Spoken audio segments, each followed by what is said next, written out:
Hello everyone welcome to competitive स्टाडियन तुम्हारे सकलके स्वागत। आज के ये भिडियोटी विगत कयेक बछरे विभिन्न कम्पिटिटिव परीक्षाते खेलाधुला विषयक जे समस्त प्रश्न एसेछिलो एबं खेलाधुला सम्पर्कित जे समस्त प्रश्न आपकामिंग परीक्षाते आसते पारे ता निये आलोचना करब। ताई जारा आपकामिंग विभिन्न चाकरिर परीक्षार जन्य प्रस्तुति निच्छो तारा सकले भिडियोटी प्रथम थेके शेष पर्यन्त देखो एबं भिडियोटी भालो लागले लाइक कमेंट एबं बंधुদের মধ্যে शेयर करो। तो चलो আমরা ভিডিওটি শুরু করছি। তো দেখো প্রথমে যে প্রশ্নটি দেওয়া আছে যে আইসিসির ইতিহাসে সবচেয়ে কনিষ্ঠ চেয়ারম্যান কে হতে যাচ্ছেন। তো এই প্রশ্নের সঠিক অ্যান্সার হবে অপশন ডি জয় শাহ। তাহলে আইসিসির ইতিহাসে সবচেয়ে কনিষ্ঠ চেয়ারম্যান কে হবেন? জয় শাহ। তো জয় শাহ আনুষ্ঠানিকভাবে মাত্র 35 বছর বয়সে 1 ডিসেম্বর 2024 থেকে দায়িত্ব পালন শুরু করবেন। তো বর্তমান আইসিসি চেয়ারম্যান গ্রেগ বার্কলে নভেম্বর মাস পর্যন্ত এই পদে রয়েছেন। তো আমাদের জয় শাহের পূর্ববর্তী আইসিসি ভারতীয় চেয়ারম্যান হলেন জগমোহন ডালমিয়া, শরদ পাওয়ার, এন শ্রীনিবাসন, শশাঙ্ক মনোহর, যে জয় শাহর আগে আইসিসি চেয়ারম্যান পদে অধিষ্ঠিত ছিলেন। পরের প্রশ্ন যে বেসবল খেলার ক্রীড়াক্ষেত্রকে কি বলা হয়। তো এই প্রশ্নের সঠিক অ্যান্সার হয়ে যাবে অপশন এ ডায়মন্ড। তাহলে আমাদের বেসবল খেলার ক্রীড়াক্ষেত্র কি বলা হয়? ডায়মন্ড বলা হয়। তো দেখো আমাদের বিভিন্ন খেলার ক্রীড়াক্ষেত্রের নামগুলো এরপর আমরা জানবো। যেমন ব্যাডমিন্টন খেলার ক্রীড়াক্ষেত্র কি বলা হয়? কোর্ট বলা হয়। ক্রিকেট খেলার ক্রীড়াক্ষেত্র কি বলা হয়? পিচ বলা হয়। কুস্তি বা বক্সিং খেলার ক্রীড়াক্ষেত্র কি বলা হয়? রিং বলা হয়। গল্ফ খেলার ক্রীড়াক্ষেত্র কি বলা হয়? কোর্স বলা হয়। ঠিক আছে, তো এগুলো তোমরা মনে রাখবে। ঠিক আছে, পরের প্রশ্নটি দেখো যে বিখ্যাত আন্তর্জাতিক ফুটবল স্টেডিয়াম ব্রুকল্যান্ড কোন দেশে অবস্থিত। তো এই প্রশ্নের সঠিক অ্যান্সার হয়ে যাবে অপশন এ ইংল্যান্ড। তাহলে আমাদের বিখ্যাত আন্তর্জাতিক football cricket stadium football stadium Brookland কোন দেশে অবস্থিত? ইংল্যান্ডে অবস্থিত। পরের প্রশ্ন যে বিখ্যাত আন্তর্জাতিক ক্রিকেট স্টেডিয়াম এডিলেড ওভাল কোন দেশে অবস্থিত। তো এই প্রশ্নের সঠিক অ্যান্সার হয়ে যাবে অপশন সি অস্ট্রেলিয়া। তাহলে আমাদের আন্তর্জাতিক ক্রিকেট স্টেডিয়াম এডিলেড ওভাল কোন দেশে অবস্থিত? অস্ট্রেলিয়াতে অবস্থিত। পরের প্রশ্ন যে ব্রাবোন ক্রিকেট স্টেডিয়াম ভারতের কোন শহরে অবস্থিত। তো এই প্রশ্নের সঠিক অ্যান্সার হয়ে যাবে অপশন ডি মুম্বাই। তাহলে আমাদের ব্রাবোন ক্রিকেট স্টেডিয়াম কোন শহরে অবস্থিত? মুম্বাই শহরে অবস্থিত। তো দেখো আমাদের ভারতের বিখ্যাত কয়েকটি ক্রিকেট স্টেডিয়াম যেগুলো আমাদের কোন কোন শহরে অবস্থিত সেগুলো সম্পর্কে আমরা জানবো। যেমন জওহরলাল নেহরু ক্রিকেট স্টেডিয়াম কোন শহরে অবস্থিত? দিল্লি শহরে অবস্থিত। ফিরোজ শাহ কোটলা ক্রিকেট স্টেডিয়াম কোন শহরে অবস্থিত? দিল্লিতে অবস্থিত। ইডেন গার্ডেন ক্রিকেট স্টেডিয়াম কোন শহরে অবস্থিত? কলকাতাতে অবস্থিত। ওয়াংখেড়ে স্টেডিয়াম কোথায় অবস্থিত? মুম্বাই শহরে অবস্থিত। গ্রিন পার্ক ক্রিকেট স্টেডিয়াম কোথায় অবস্থিত? কানপুরে অবস্থিত।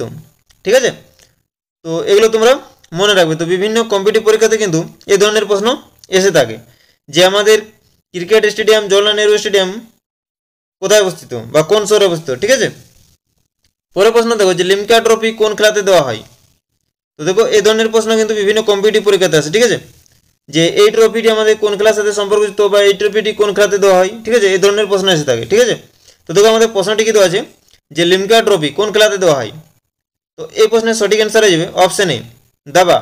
তাহলে আমাদের লিমকা ট্রফি দেওয়া হয় দাবা খেলাতে। পরের প্রশ্ন দেখো যে একটি দাবা বোর্ডে কয়টি বর্গক্ষেত্র রয়েছে।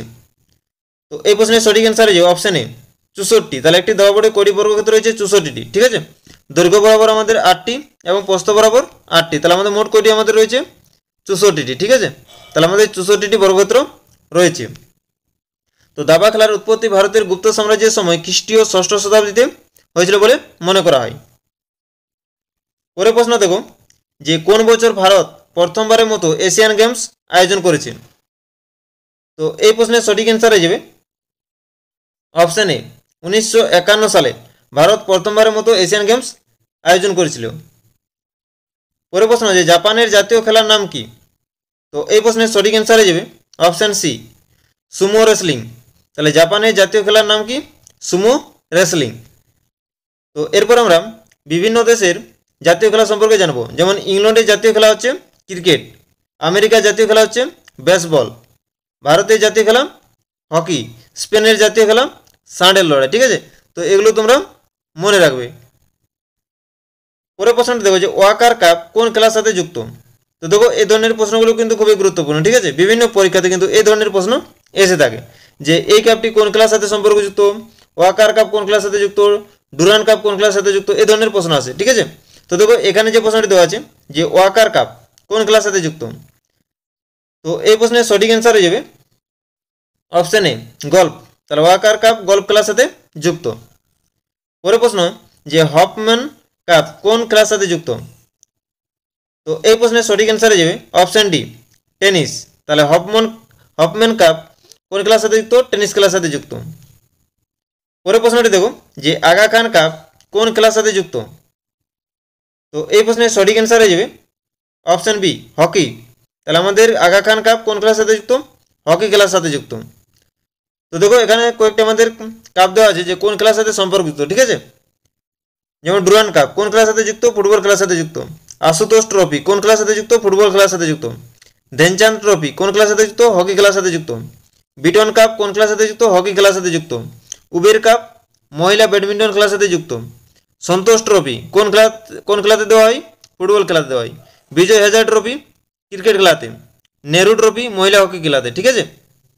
তো এগুলো তোমরা মনে রাখবে যে নিম্নলিখিত কোন খেলার সাথে স্টপার কথাটি জড়িত? তো এই প্রশ্নের সঠিক অ্যান্সার হয়ে যাবে অপশন এ ফুটবল। তাহলে আমাদের স্টপার কথাটি কোন খেলার সাথে জড়িত? ফুটবল খেলার সাথে জড়িত। তো এই ধরনের প্রশ্ন কিন্তু অত্যন্ত গুরুত্বপূর্ণ, বিভিন্ন কম্পিটিটিভ পরীক্ষাতে কিন্তু এই ধরনের প্রশ্ন এসেছে, ঠিক আছে? পরের প্রশ্নটি দেখো যে 2028 সালে গ্রীষ্মকালীন অলিম্পিক কোথায় অনুষ্ঠিত হবে? তো এই প্রশ্নের সঠিক অ্যান্সার হয়ে যাবে অপশন এ লস অ্যাঞ্জেলসে। তাহলে আমাদের 2028 সালের গ্রীষ্মকালীন অলিম্পিকটি কোথায় অনুষ্ঠিত হবে? লস অ্যাঞ্জেলসে। তো 2032 সালে গ্রীষ্মকালীন অলিম্পিক অনুষ্ঠিত হবে অস্ট্রেলিয়াতে। তাহলে 2032 সালের গ্রীষ্মকালীন অলিম্পিকটি কোথায় অনুষ্ঠিত হবে? অস্ট্রেলিয়াতে অনুষ্ঠিত হবে। 2026 সালে শীতকালীন অলিম্পিক অনুষ্ঠিত হবে ইটালির মিলানে। পরের প্রশ্নটি দেখো যে 2027 সালে আইসিসি পুরুষদের ক্রিকেট বিশ্বকাপ কোথায় অনুষ্ঠিত হতে চলেছে? তো এই প্রশ্নের সঠিক অ্যান্সার হয়ে যাবে অপশন বি দক্ষিণ আফ্রিকা।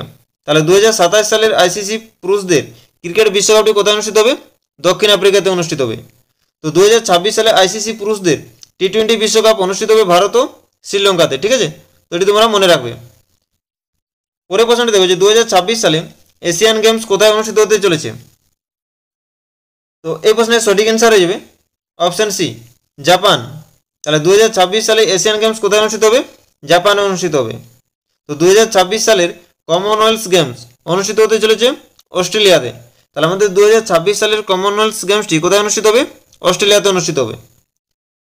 পরের প্রশ্ন দেখো যে 2026 সালে পুরুষদের ফিফা ফুটবল বিশ্বকাপ কোথায় অনুষ্ঠিত হতে চলেছে? তো এই প্রশ্নের সঠিক অ্যান্সার হয়ে যাবে অপশন এ আমেরিকা, মেক্সিকো এবং কানাডা। তাহলে 2026 পুরুষদের ফিফা ফুটবল বিশ্বকাপটি কোথায় অনুষ্ঠিত হবে? আমেরিকা, মেক্সিকো এবং কানাডাতে, ঠিক আছে? অপশন এ হচ্ছে আমাদের সঠিক অ্যান্সার। তো 2027 সালে মহিলাদের ফুটবল বিশ্বকাপটি অনুষ্ঠিত হবে ব্রাজিলে। পরের প্রশ্ন দেখো যে অলিম্পিকে ব্যক্তিগত পদকজয়ী প্রথম ভারতীয়কে? তো এই প্রশ্নের সঠিক অ্যান্সার হয়ে যাবে অপশন ডি কেডি যাদব। তাহলে অলিম্পিকে প্রথম পদকজয়ী আমাদের ভারতীয়কে কেডি যাদব, ঠিক আছে? তো 1952 সালে কেডি যাদব গ্রীষ্মকালীন অলিম্পিকে ব্রোঞ্জ পদক জিতেছিলেন। যদি আমাদের প্রশ্ন আসে যে অলিম্পিকে প্রথম ভারতীয় ব্রোঞ্জ পদক জয়ী কে ছিলেন, তখন আমাদের সঠিক অ্যান্সার হয়ে যাবে কেডি যাদব, ঠিক আছে? প্রথম ভারতীয় মহিলা হিসেবে কর্ণম মালেশ্বরী অলিম্পিকে পদক জিতেছিলেন। তাহলে আমাদের যদি প্রশ্ন আসে যে অলিম্পিকে প্রথম পদক জয়ী ভারতীয় মহিলা কে ছিলেন, তখন আমাদের সঠিক অ্যান্সার হয়ে যাবে কর্ণম মালেশ্বরী। পরের প্রশ্ন যে অলিম্পিকে প্রথম স্বর্ণপদক জয়ী ভারতীয় খেলোয়াড়ের নাম কি? তো এই প্রশ্নের সঠিক অ্যান্সার হয়ে যাবে অপশন বি অভিনব বিন্দ্রা। তাহলে অলিম্পিকে প্রথম স্বর্ণপদক জয়ী ভারতীয় খেলোয়াড় হলেন অভিনব বিন্দ্রা, ঠিক আছে? তো অলিম্পিকে অংশগ্রহণকারী প্রথম ভারতীয় নাম নরম্যান পিচার্ড। তাহলে আমাদের প্রথম ভারতীয় যিনি অলিম্পিকে অংশগ্রহণ করেছিল তার নাম হচ্ছে নরম্যান পিচার্ড, ঠিক আছে? তো এটি তোমরা মনে রাখবে, ঠিক আছে? খুবই গুরুত্বপূর্ণ কিন্তু। পরের প্রশ্নটি দেখো যে প্যারিস অলিম্পিকে ভারতের মোট পদক সংখ্যা কত? যে আমাদের 2024 সালে প্যারিস অলিম্পিকটি পার হলো, গ্রীষ্মকালীন প্যারিস অলিম্পিকটি, সেখানে ভারত মোট কয়টি পদক জয়লাভ করেছে? তো এই প্রশ্নের সঠিক অ্যান্সার হয়ে যাবে অপশন এ 6টি। একটি রৌপ্য পদক এবং বাকি 5টি ব্রোঞ্জ পদক। যে একটি হচ্ছে রৌপ্য পদক এবং বাকিগুলো ব্রোঞ্জ পদক। তো সারা বিশ্বে ভারতের র্যাঙ্ক কত? 71তম, ঠিক আছে? তো দেখো আমাদের যে 6 জন আমাদের পদক জয়লাভ করেছিল তারা হলেন নীরাজ চোপড়া। নীরাজ চোপড়া কি পদক জিতেছিলেন? রৌপ্য পদক। কোন ইভেন্টে? জেভলিন থ্রোতে। কোন রাজ্যের হয়ে? হরিয়ানা রাজ্যের। মানু ভাকের কোন পদক জিতেছেন? ব্রোঞ্জ পদক। কোন বিভাগে জিতেছেন? শুটিংয়ে। তিনি কোন রাজ্যের? হরিয়ানা রাজ্যের। স্বপ্নিল কুশলে কোন পদক জিতেছেন? ব্রোঞ্জ পদক। কোন ইভেন্টে? শুটিং ইভেন্টে। তিনি কোন রাজ্যের? মহারাষ্ট্র রাজ্যের। আমন সারাওয়াত কোন পদক জিতেছেন? ব্রোঞ্জ পদক। কোন ইভেন্টে জিতেছেন? কুস্তিতে। তিনি কোন রাজ্যের? হরিয়ানা রাজ্যের। মানু ভাকের এবং সরবজোৎ সিং তারা দুজন কোন পদক জিতেছেন? ব্রোঞ্জ পদক। কোন বিভাগে? শুটিংয়ে। রাজ্যের নাম হচ্ছে হরিয়ানা। ভারতীয় পুরুষ হকি টিম কোন পদক জিতেছে? ব্রোঞ্জ পদক। কোন ইভেন্টে? হকিতে। ঠিক আছে। পরের প্রশ্নটি দেখো যে প্যারিস অলিম্পিকে মাস্কট কি ছিল? তো এই প্রশ্নের সঠিক অ্যান্সার হয়ে যাবে অপশন এ অলিম্পিক প্রাইজ। তাহলে প্যারিস অলিম্পিকে মাস্কট ছিল অলিম্পিক প্রাইজ। তো প্যারিস অলিম্পিকের মোটো ছিল গেমস ওয়াইড ওপেন। তাহলে 2024 সালের প্যারিস অলিম্পিকের আমাদের মোটো ছিল গেমস ওয়াইড ওপেন। পরের প্রশ্নটা দেখো যে প্যারিস অলিম্পিকের শুরুতে ভারতীয় পতাকা বাহক কে ছিলেন? তো এই প্রশ্নের সঠিক অ্যান্সার হয়ে যাবে option D A and B, অর্থাৎ শরৎ কমল এবং পিভি সিন্ধু প্যারিস অলিম্পিকের শুরুতে ভারতীয় পতাকা বাহক ছিলেন। তো প্যারিস অলিম্পিকের সমাপ্তি অনুষ্ঠানে ভারতীয় পতাকা বাহক ছিলেন মনু ভাকের এবং পিয়ার শ্রীজেশ। ঠিক আছে। তাহলে আমাদের উদ্বোধনী অনুষ্ঠানে ভারতের পতাকা বাহক কে ছিলেন? আমার ছিল শরৎ কমল এবং পিভি সিন্ধু, এবং আমাদের সমাপ্তি অনুষ্ঠানে পতাকা বাহক ছিলেন মনু ভাকের এবং পিয়ার শ্রীজেশ। ঠিক আছে। তো এগুলো তোমরা মনে রাখবে। পরের প্রশ্নটা দেখো যে প্যারিস অলিম্পিকের নীরজ চোপড়ার কত মিটার জেভলিন থ্রো ছিল? তো এই প্রশ্নের সঠিক অ্যান্সার হয়ে যাবে অপশন এ 89.45 মিটার। তাহলে ঠিক আছে, অপশন এ হচ্ছে আমাদের সঠিক অ্যান্সার। তো আমাদের নীরজ চোপড়া জেভলিন থ্রোতে কোন পদক জয়লাভ করেছেন? রৌপ্য পদক। ঠিক আছে।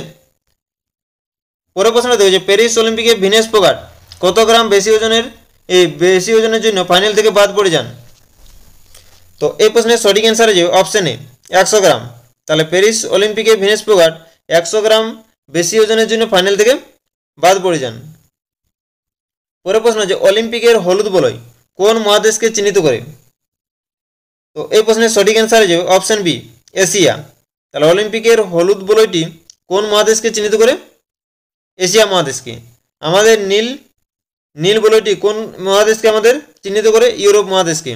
কালোটি আফ্রিকা এবং সবুজটি অস্ট্রেলিয়া এবং লাল বলয়টি আমেরিকাকে চিহ্নিত করে। পরের প্রশ্নটি দেখো যে নিম্নলিখিত কোন খেলায় ব্যাক স্টিক শব্দটি ব্যবহার করা হয়? তো এই প্রশ্নের সঠিক অ্যান্সার হয়ে যাবে অপশন সি হকি। তাহলে আমাদের ব্যাক স্টিক শব্দটি কোন খেলায় ব্যবহার করা হয়? হকি খেলায় ব্যবহার করা হয়। পরের প্রশ্ন যে ব্রেস্ট স্ট্রোক শব্দটি কোন খেলার সাথে যুক্ত? তো এই প্রশ্নের সঠিক অ্যান্সার হয়ে যাবে অপশন সি সাঁতার। তাহলে আমাদের ব্রেস্ট স্ট্রোক শব্দটি কোন খেলার সাথে যুক্ত? সাঁতার খেলার সাথে যুক্ত। তো দেখো আমাদের কয়েকটি গুরুত্বপূর্ণ শব্দ এখানে দেওয়া রয়েছে যে এই শব্দগুলো কোন কোন খেলার সাথে যুক্ত। যেমন টি শব্দটি গল্ফ খেলার সাথে যুক্ত, পিভট শব্দটি গল্ফ খেলার সাথে যুক্ত, স্ম্যাশ শব্দটি ভলিবল খেলার সাথে যুক্ত, নকআউট শব্দটি বক্সিং খেলার সাথে যুক্ত, রিবাউন্ড শব্দটি বাস্কেটবল খেলার সাথে যুক্ত, চেকমেট শব্দটি দাবা খেলার সাথে যুক্ত, জেব শব্দটি বক্সিং খেলার সাথে যুক্ত। ঠিক আছে। তো এগুলো কিন্তু অত্যন্ত গুরুত্বপূর্ণ। ঠিক আছে, এগুলো তোমরা মনে রাখবে। পরের প্রশ্নটা দেখো যে পিভি সিন্ধু কোন খেলার সাথে যুক্ত? তো এই প্রশ্নের সঠিক অ্যান্সার হয়ে যাবে অপশন ডি ব্যাডমিন্টন। তাহলে আমাদের পিভি সিন্ধু কোন খেলার সাথে যুক্ত? ব্যাডমিন্টন খেলার সাথে যুক্ত। তো তিনি হায়দ্রাবাদ তেলেঙ্গানার একজন ভারতীয় ব্যাডমিন্টন খেলোয়াড়। তিনি প্রথম ভারতীয় মহিলা যিনি অলিম্পিকে রৌপ্য পদক জিতেছিলেন। পরের প্রশ্ন যে ভারতীয় ক্রীড়াবিদ ভবানী দেবী কোন খেলার সাথে যুক্ত? তো এই প্রশ্নের সঠিক অ্যান্সার হয়ে যাবে অপশন বি তরবারি চালনা। তাহলে আমাদের ভারতীয় ক্রীড়াবিদ ভবানী দেবী কোন খেলার সাথে যুক্ত? তরবারি চালনা। তো তিনি তামিলনাড়ু রাজ্যের একজন বিখ্যাত খেলোয়াড়। তিনি হলেন অলিম্পিকের জন্য যোগ্যতা অর্জনকারী প্রথম ভারতীয় তরবারি খেলোয়াড়।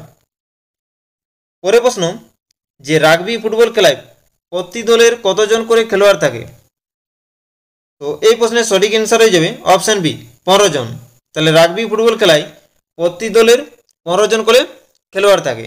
অপশন বি হচ্ছে আমাদের সঠিক অ্যান্সার। তো যেমন দেখো আমাদের বেসবল খেলায় কতজন থাকে? 9 জন। ব্রিজ খেলায় 1 জন। নেটবল খেলায় 7 জন। ভলিবল খেলায় প্রতি দলে 6 জন থাকে। ওয়াটার পোলো খেলায় প্রতি দলে 7 জন থাকে।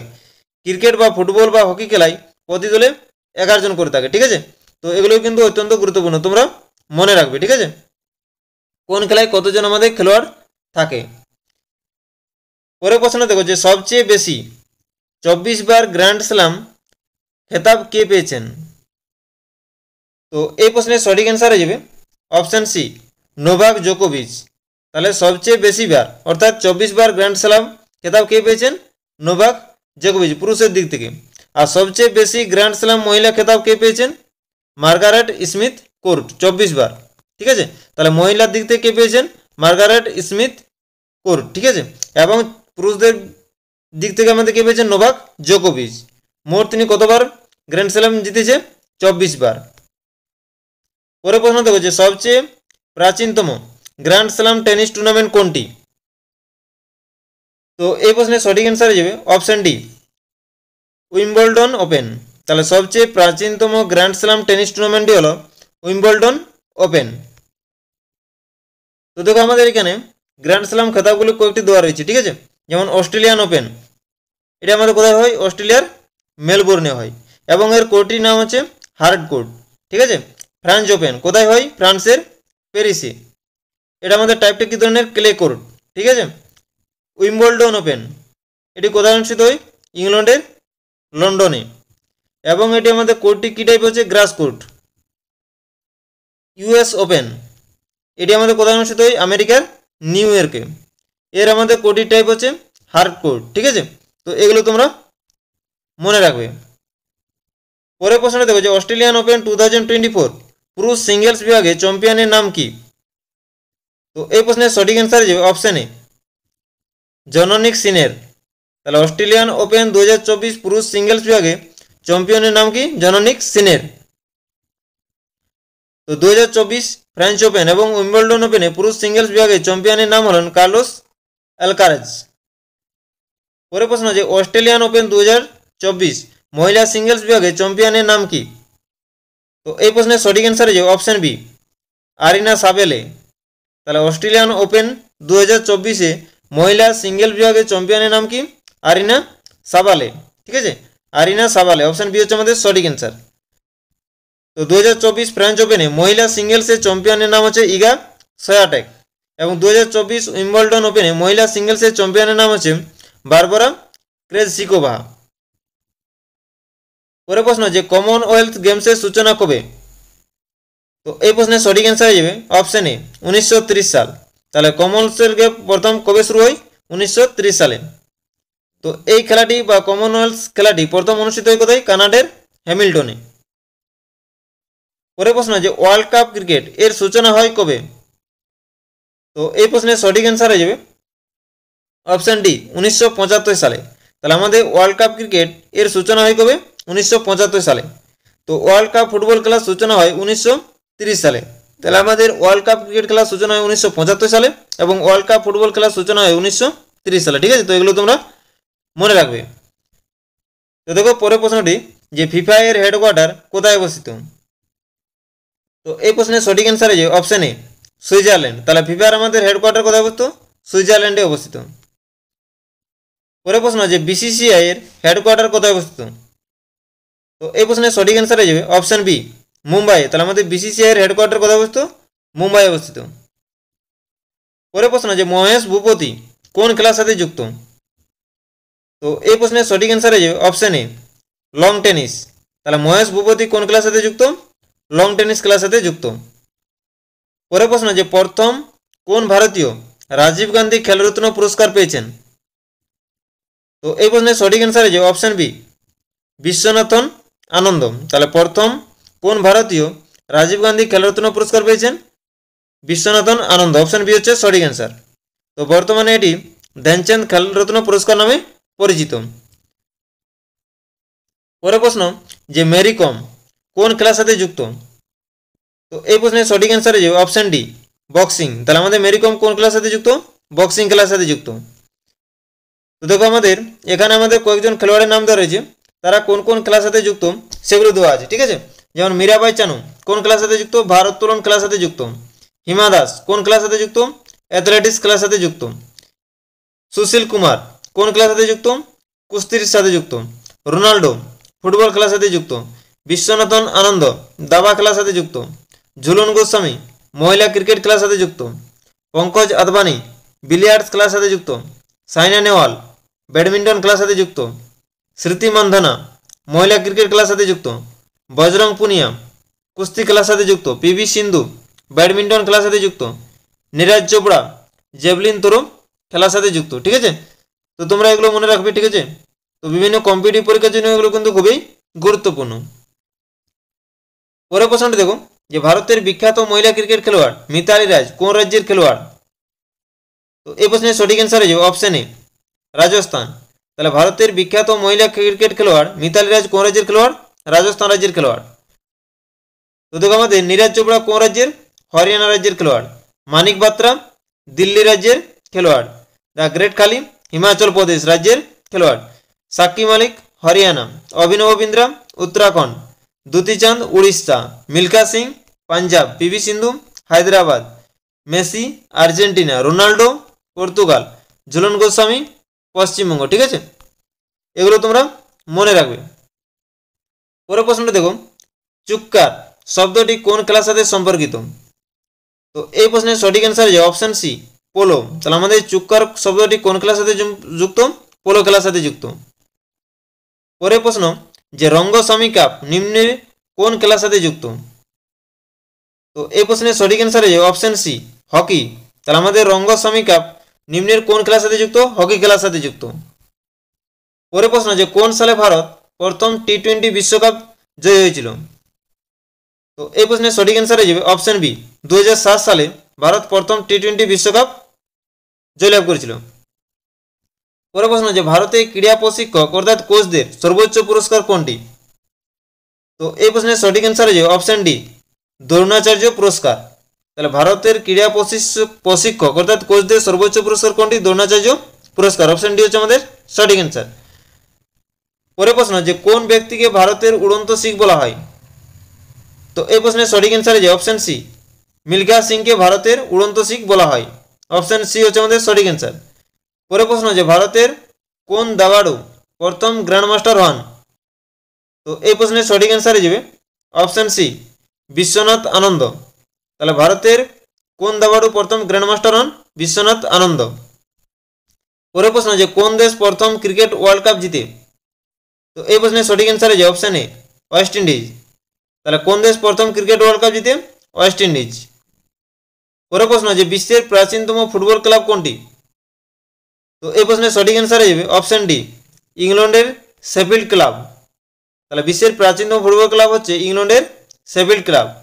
এই ক্লাবটি প্রতিষ্ঠিত হয় 1857 সালে। পরের প্রশ্ন যে ম্যারাথন দৌড়ে কতটা দূরত্ব অতিক্রম করতে হয়? তো এই প্রশ্নের সঠিক অ্যান্সার হয়ে যাবে অপশন এ 26 মাইল। তাহলে ম্যারাথন দৌড়ে কতটা দূরত্ব অতিক্রম করতে হয়? 26 মাইল। পরের প্রশ্ন যে কোন বিশিষ্ট ভারতীয় খেলোয়াড়কে চীনের প্রাচীন নামে অভিহিত করা হয়? তো এই প্রশ্নের সঠিক অ্যান্সার হয়ে যাবে অপশন ডি গোষ্ঠপাল। তাহলে গোষ্ঠপালকে চীনের প্রাচীন নামে অভিহিত করা হয়। তো আজকের ক্লাসটি আমি এখানে শেষ করছি। সকলকে অসংখ্য ধন্যবাদ।